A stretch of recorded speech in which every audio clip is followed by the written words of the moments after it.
Mis padres me enviaron un mensaje de texto: por favor, no vengas, habrá gente importante. No dije nada.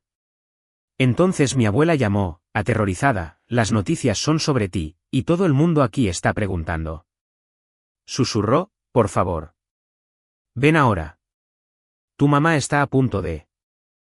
¿Alguna vez has leído un mensaje de texto de tus propios padres y has pensado: quizás estoy leyendo esto mal? Como si tal vez mis ojos estuvieran rotos. Tal vez mi teléfono tuvo un fallo. Tal vez el autocorrector hizo algo malvado. Y lo que realmente querían decir era: por favor, ven. Te guardamos un asiento. Porque eso es lo que hice. Leí ese mensaje 4 veces, sentada en mi escritorio en el Centro de Salud Comunitario del Valle de Shenandoah en Stanton, Virginia, a las 4:17 de la tarde de un miércoles, rodeada de papeleo para subvenciones y un vaso de espuma de poliestireno con fideos ramen fríos. Llevaba unas 3 horas a punto de comer. Mi nombre es Megan. Megan Connelly. Tenía 29 años y mis 2 padres acababan de decirme, a través de un mensaje de texto grupal, que es su propia forma especial de humillación, que no fuera a su cena, la cena de esta noche, la que tendría lugar en 4 horas. El mensaje era de mi madre, Diane, y decía: todavía lo tengo guardado, puedo citarlo palabra por palabra: Maggie, papá y yo creemos que es mejor si no vienes a esta. Habrá gente importante aquí y queremos que todo salga perfecto. Espero que lo entiendas, emoticono de cara sonriente. Esa cara sonriente me perseguirá hasta que tenga 90 años. Debo explicar algo. Mis padres organizan estas cenas en su casa de Charlottesville, quizás 3 o 4 veces al año. Grandes, de 25 o 30 personas. Mi madre las planea como operaciones militares: los servilleteros, la distribución de los asientos, la lista de reproducción que de alguna manera siempre es de Michael Bublé, aunque nadie ha pedido nunca a Michael Bublé. Ella trabaja en el sector inmobiliario. Es agente en Blue Ridge Realty Group y estas cenas son básicamente eventos de networking disfrazados de socialización. Mi padre, Kate, es dueño de una firma de seguros, Connelly & Associates.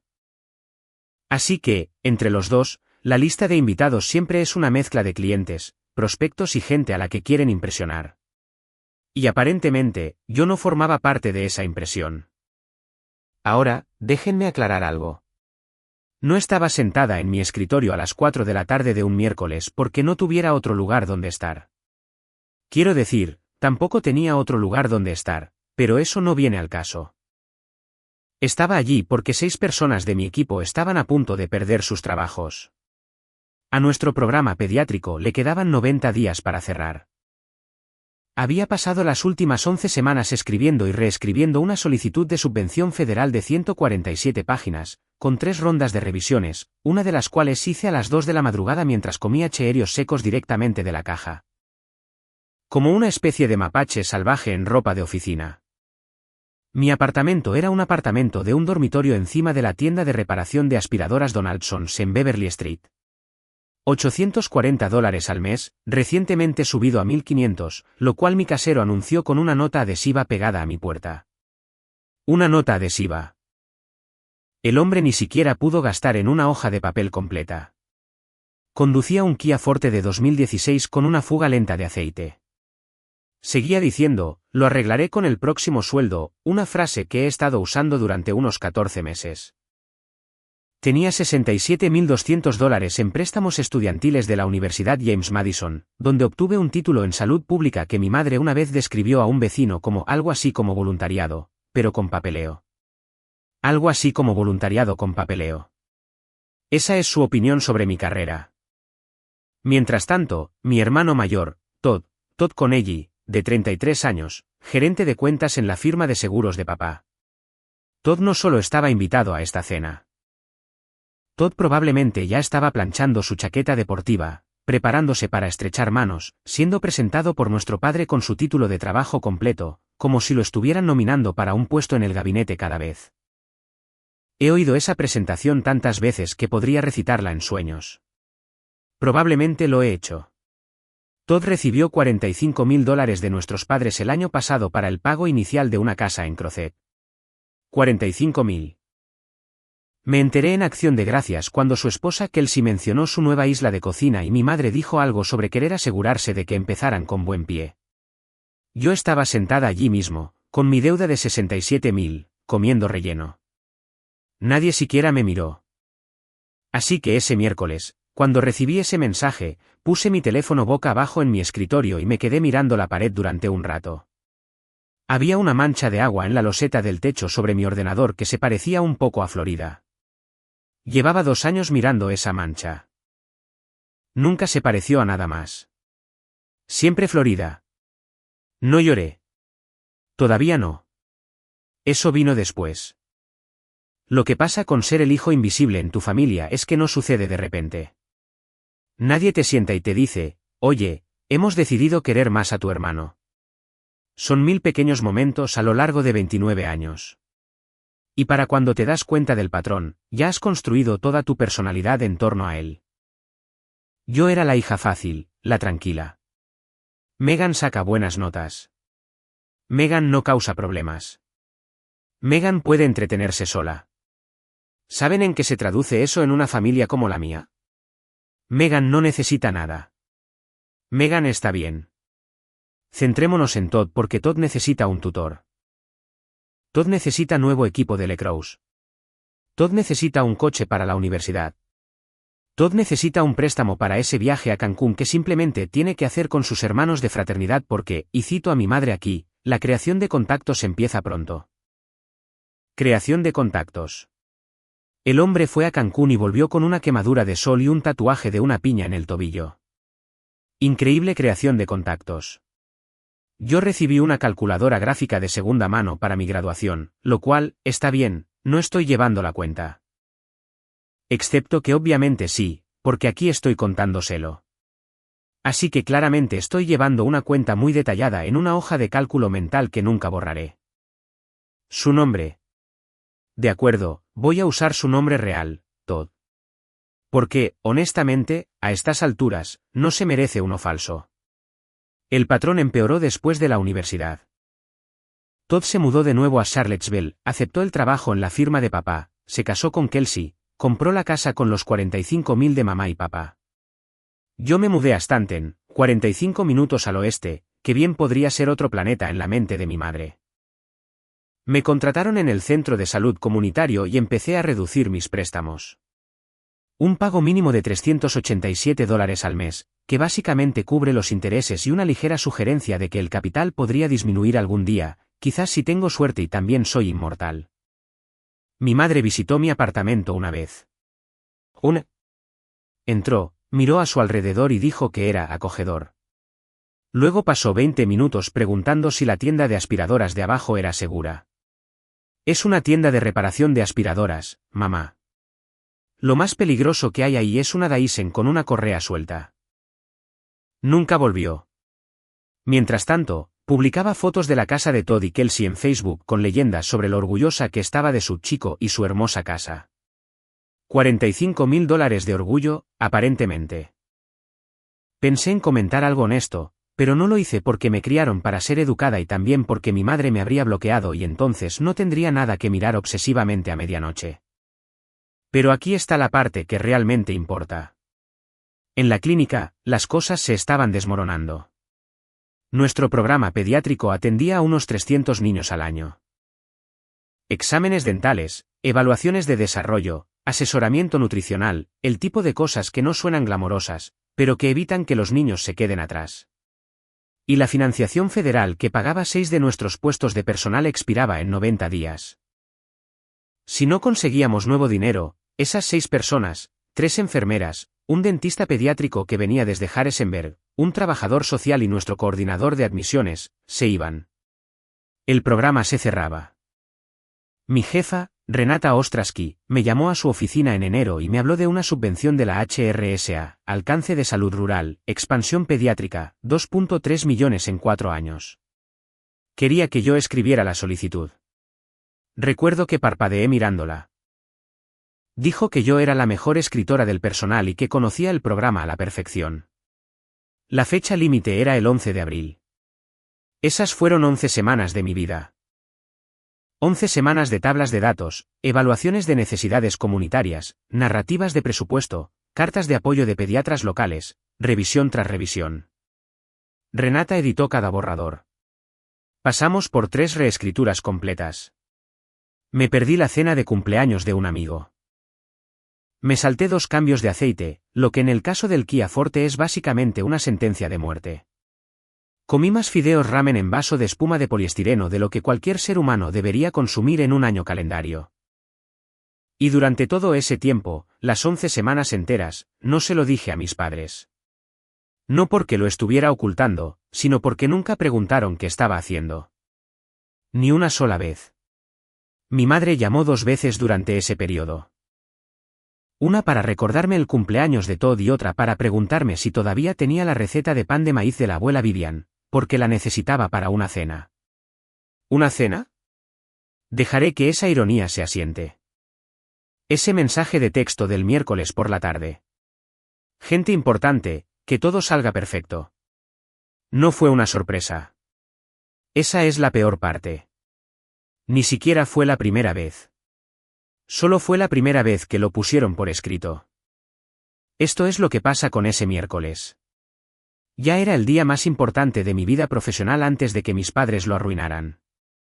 A las 2:15 de la tarde, 2 horas antes del mensaje, Renata entró en mi oficina sosteniendo su teléfono con ambas manos como si fuera un pajarito. Tenía una expresión que nunca le había visto antes. Renata Ostrowski es una mujer que una vez manejó una emergencia de fontanería, una pelea a puñetazos en la sala de espera y una inspección estatal sorpresa, todo en la misma tarde, y ni siquiera se desabrochó la blusa. Así que cuando Renata parece conmocionada, el suelo se está moviendo.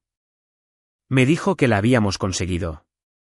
La subvención de la HRSA, 2.3 millones, 4 años, financiación completa. No recuerdo haberme levantado. Recuerdo que mi silla rodó hacia atrás y golpeó el archivador. Recuerdo que Renata me agarró por los hombros. Recuerdo el sonido que hice, que fue algo entre una risa y un hipo, y no fue en absoluto digno. Mis fideos ramen, todavía en el vaso de espuma de poliestireno, todavía fríos, juro que ese vaso se estaba convirtiendo en un elemento permanente, se cayeron de mi escritorio y salpicaron el suelo. 2.3 millones de dólares gracias a 147 páginas que escribí a medianoche en mi apartamento encima de una tienda de aspiradoras mientras comía cereal seco como un mapache. Esto no tiene nada que ver con la historia, pero la cafetera de la clínica es una de esas industriales de quizás 2004, y hace un sonido como si estuvieran pisando a un gato cada vez que prepara café. Eligió ese momento exacto para sonar, justo en medio de la noticia que me cambió la vida. Como si ni los electrodomésticos de ese edificio pudieran dejarme tener un momento limpio. De todos modos, Renata me dijo que la noticia ya se había difundido. La HRSA había emitido un comunicado de prensa. El Stanton Daily News Leader lo había recogido. Y aquí es donde tuve que volver a sentarme. La filial local de la CBS de Harrisonburg había hecho un reportaje de noticias sobre la subvención, sobre la clínica, sobre mí. Usaron mi nombre en la televisión. La presentadora, una mujer con un peinado muy estructurado cuyo nombre no recuerdo, me llamó heroína local. Heroína local Megan Connelly. Nunca nadie me había llamado así.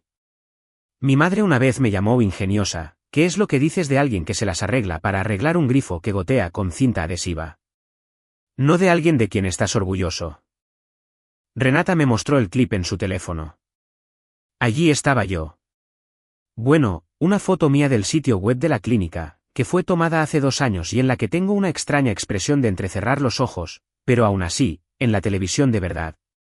El reportaje duró 2 minutos y 40 segundos. Mencionaron el programa pediátrico. Mencionaron a los 300 niños.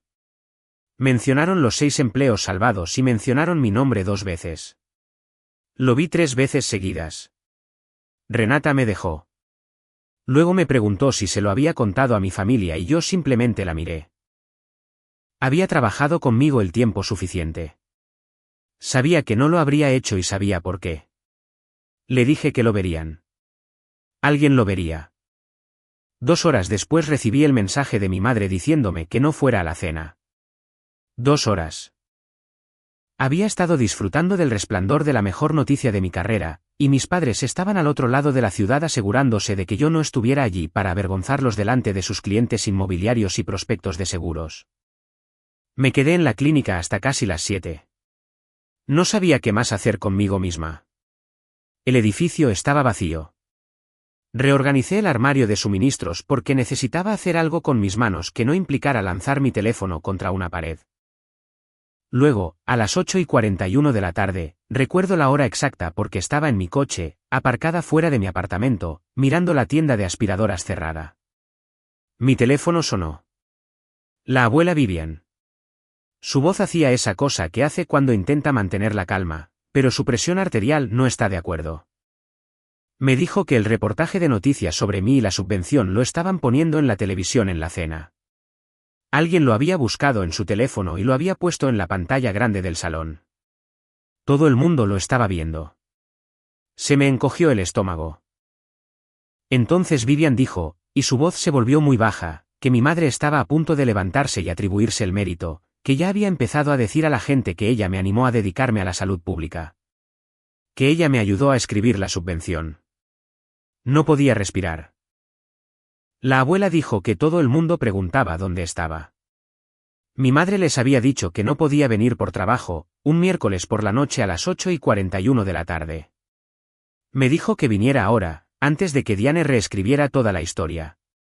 La mujer Peyton, el hombre de la empresa de logística. Todos preguntaban por mí. Le dije que me habían dicho que no viniera, que me enviaron un mensaje, que dijeron que habría gente importante. Lo sé, cariño. Sé lo que dijeron. Precisamente por eso necesitas estar aquí. Debería haber arrancado el coche. Eso es lo que una persona normal habría hecho. La abuela llama, dice, ven ahora. Arrancas el coche y conduces. 45 minutos por la enero del 64 este. Sencillo. En lugar de eso, me senté en mi Kia Forte fuera de la reparación de aspiradoras Donaldsons a las 8:46 de la tarde y tuve lo que solo puedo describir como un motín de cuerpo entero. Mis manos temblaban. No el tipo de temblor lindo y nervioso. El tipo en que miras tus propios dedos y piensas, ¿quién los está manejando? Mi mandíbula se trabó. Mi ojo izquierdo empezó a temblar, lo que hace cuando estoy estresada, lo que significa que ha estado temblando más o menos continuamente desde 2019. Intenté meter la llave en el contacto y fallé 2 veces. La segunda vez la clavé en la carcasa de plástico junto a la ranura y la rayé. Mi coche ya parecía haber pasado por una guerra. Así que, honestamente, ¿qué es una cicatriz más? Llamé a Renata. Sonó 4 veces. Contestó y pude oír una televisión de fondo. Algo con risas enlatadas. Dijo que eran las 9 de un miércoles y que más valía que fuera por un incendio en el edificio. Le conté todo. El mensaje, la cena, el reportaje de noticias en la fiesta. Mi madre levantándose para atribuirse el mérito de una subvención que no sabía que existía hasta que alguien la puso en una televisión de 65 pulgadas en su salón. Mi abuela rogándome que fuera y yo sentada en un coche con una fuga lenta de aceite fuera de una tienda de aspiradoras cerrada. Temblando como un chihuahua en una tormenta. Muy digno, inspirador incluso. Heroína local Megan Connelly. Todos. Renata guardó silencio durante un largo rato. Luego me dijo que escuchara con atención. Dijo, escribiste 147 páginas, salvaste 6 empleos, mantuviste a 300 niños en un programa que cambiaría sus vidas.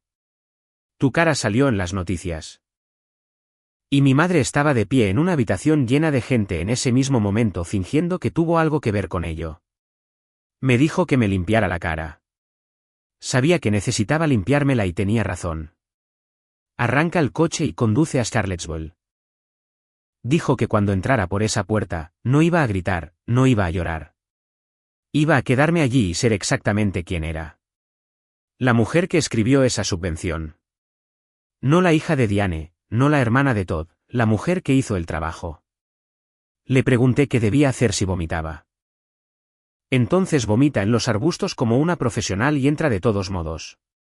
Dios, amo a Renata. Arranqué el coche. El motor hizo ese sonido que hace, mitad tos, mitad oración, y la luz del aceite parpadeó por un segundo, luego se apagó. Como suele hacer. El Kia y yo tenemos un acuerdo. Yo ignoro sus advertencias. Él ignora las normas básicas de seguridad automotriz y ambos esperamos lo mejor. Salí a Beverly Street y me dirigí hacia la interestatal.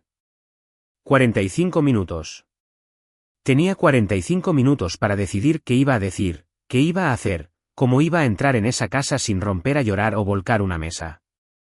Practiqué diferentes frases de apertura en voz alta en el coche. Hola, mamá. Sorpresa. No, demasiado de comedia de situación. Recibí tu mensaje y tu cara sonriente. Demasiado agresivo. Hola a todos, soy la heroína local. Siento llegar tarde. Mis padres me pidieron que no viniera porque no soy lo suficientemente perfecta. Preciso, pero posiblemente nuclear. Para cuando llegué a la salida de Afton Mountain, no había decidido nada. Mi rímel estaba en algún lugar alrededor de mis pómulos. Tenía una mancha de ramen en la manga izquierda de antes, del vaso que se cayó durante la celebración. Recuerden, no me había cambiado de ropa. Llevaba el mismo cardigan gris que había llevado al trabajo, el que tenía el botón suelto que siempre quería coser y nunca cosía porque en realidad no tengo aguja e hilo. Tengo 29 años con una educación de posgrado y no tengo un costurero. Mi abuela estaría horrorizada. En realidad, no mi abuela me daría uno. Mi madre estaría horrorizada. Estaba a punto de entrar en una cena de Charlottesville llena de gente importante con aspecto de haber estado llorando en un coche durante 30 minutos, lo cual había hecho, pero iba a ir. De acuerdo, una pausa rápida antes de contarles lo que pasó cuando entré por esa puerta. Si estás escuchando esto y alguna vez has sido el hijo de la familia que fue pasado por alto, necesito que hagas algo. Dime en los comentarios desde donde estás viendo esto y qué hora es allí, porque quiero saber cuántos de nosotros estamos aquí, dispersos por el mundo, escuchando esto a medianoche o en una pausa para el almuerzo o en un coche aparcado, como yo. Y si aún no te has suscrito, por favor, pulsa ese botón. Esta historia está a punto de llegar a un lugar que todavía no puedo creer. Muy bien.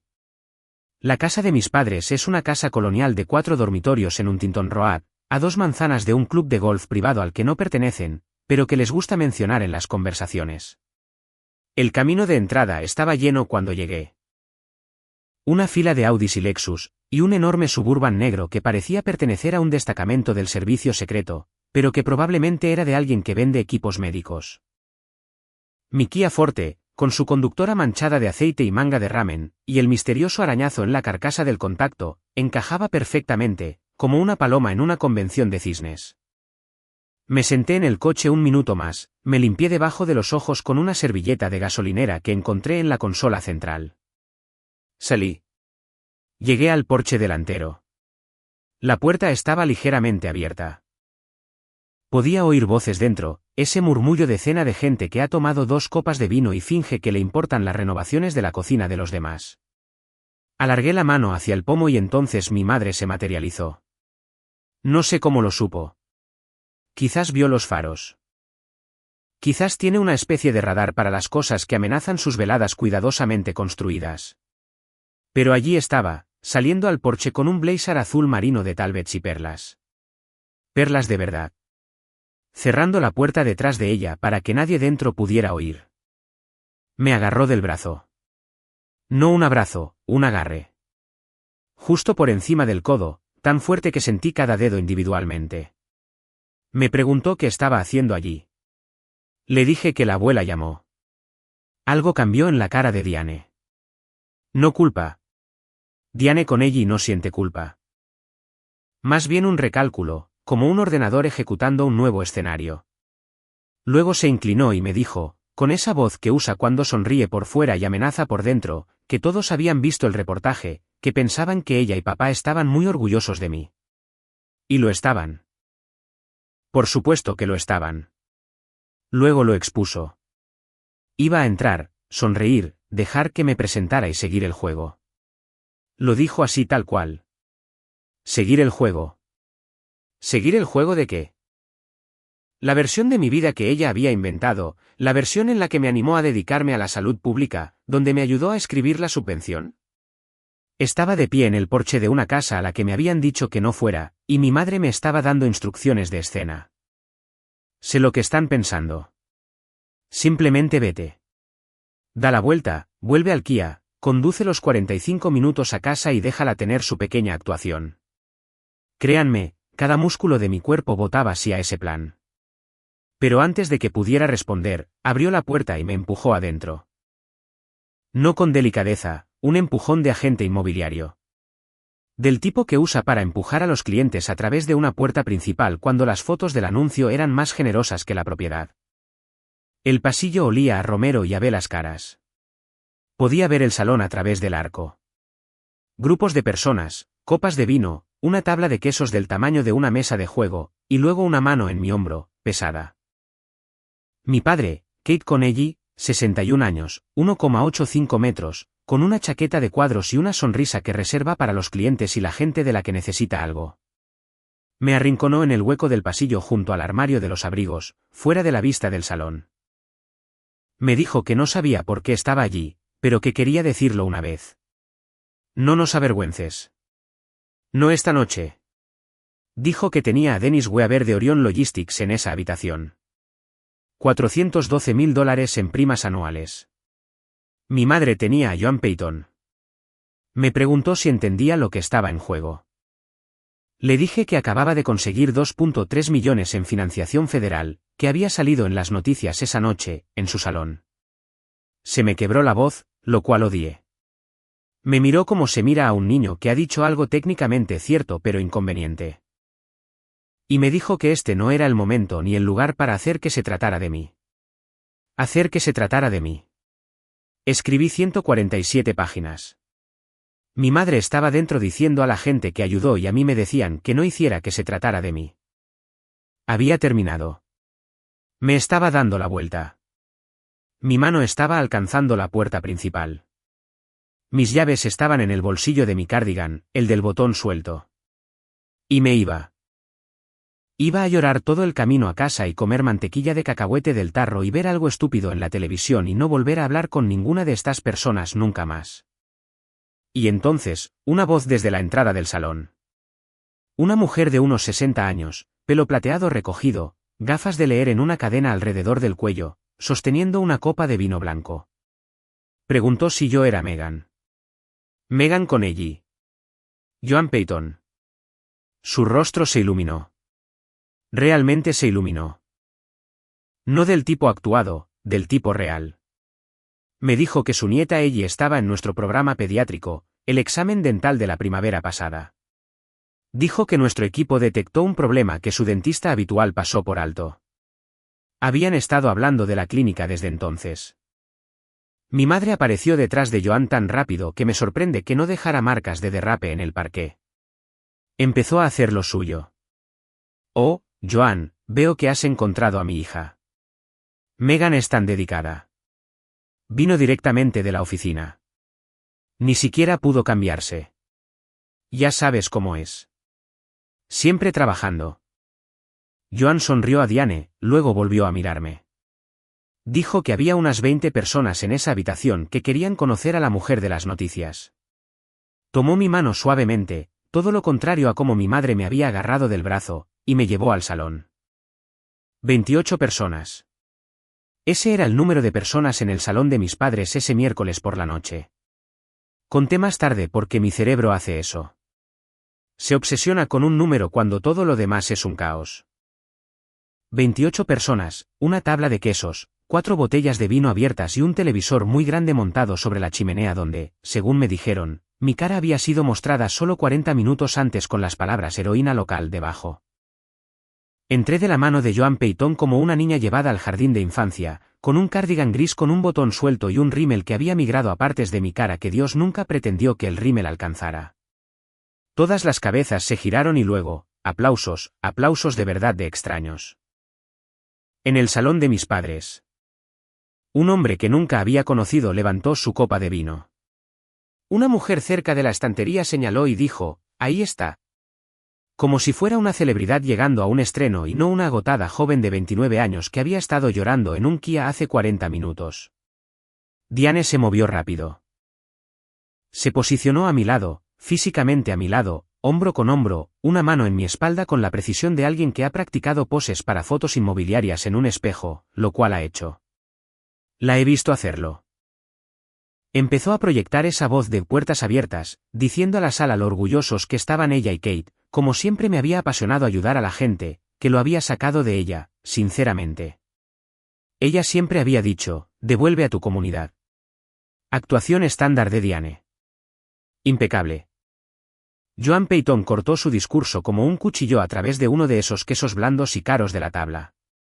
Dijo que le encantaría escucharme directamente. Así que hablé. Me puse de pie en el salón de mis padres y hablé sobre el programa pediátrico, 300 niños al año, exámenes dentales, evaluaciones de desarrollo, los 6 puestos de personal que habíamos salvado, la expansión que ahora podíamos financiar, 2 salas de examen más.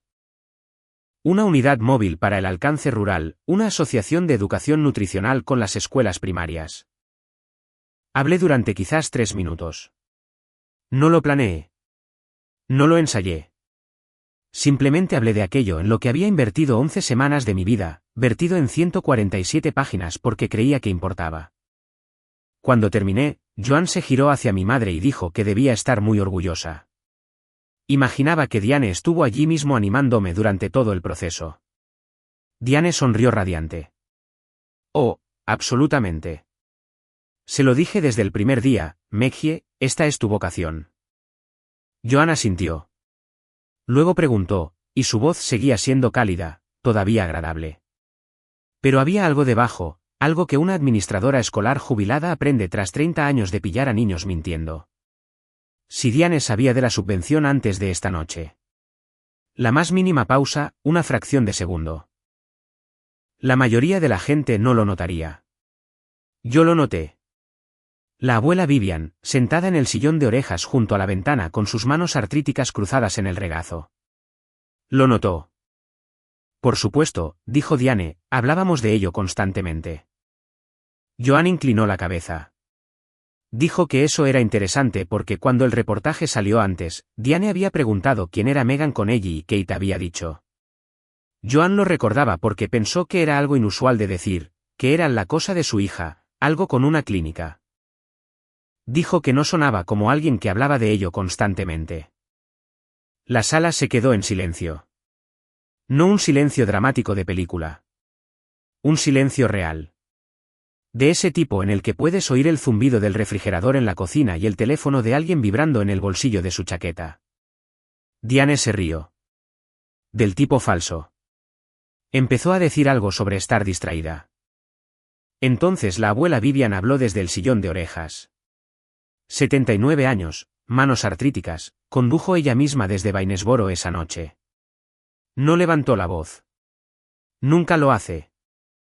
Simplemente habló con claridad, como lo hace la gente que se ha quedado sin paciencia para tonterías y es demasiado vieja para fingir lo contrario. Diane, le dijiste a Megan que no viniera esta noche. Le enviaste un mensaje de texto diciendo que habría gente importante y que querías que todo saliera perfecto. Lo siento, esta parte todavía. Sí, dadme un segundo. La sala no se quedó sin aliento. No es una película. Lo que pasó fue peor. Ese silencio denso y pesado en el que todo el mundo mira su copa de vino o sus zapatos y nadie sabe dónde poner los ojos. Dennis Weaver de Orion Logistics, el prospecto de $412,000 que mi padre había estado cortejando toda la noche, estaba de pie junto a la chimenea, directamente debajo del televisor que había mostrado mi cara una hora antes. Dejó su copa en la repisa de la chimenea. No de forma dramática, simplemente la dejó como si hubiera terminado. Joan preguntó si era verdad. No le preguntaba a Diane. Me estaba mirando a mí. Saqué mi teléfono, abrí el mensaje, lo sostuve en alto. Gente importante, que todo salga perfecto.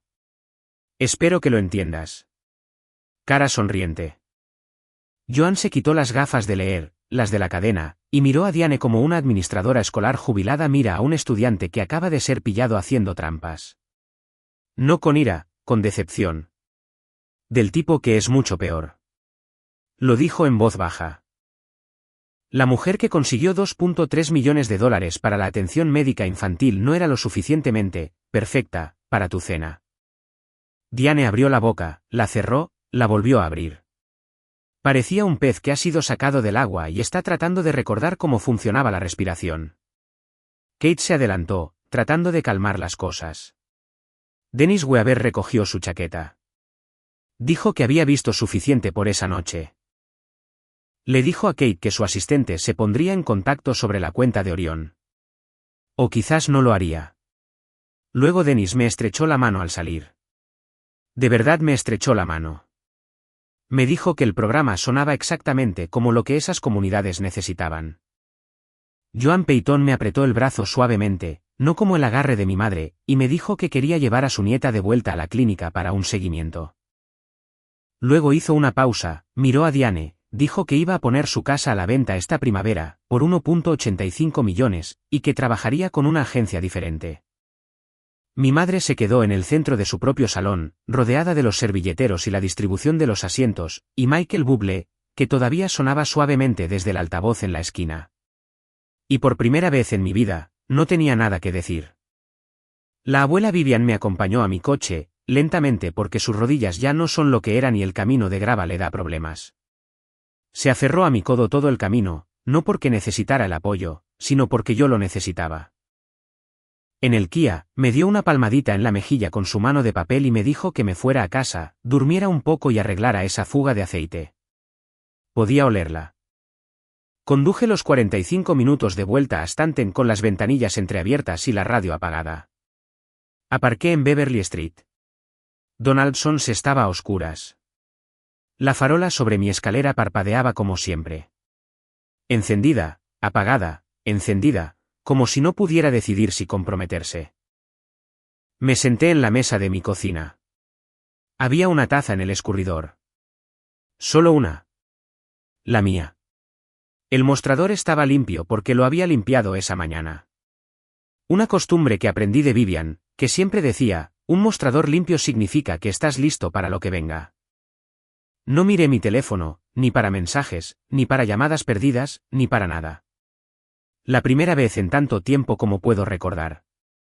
Simplemente me senté allí en el silencio, y fue suficiente.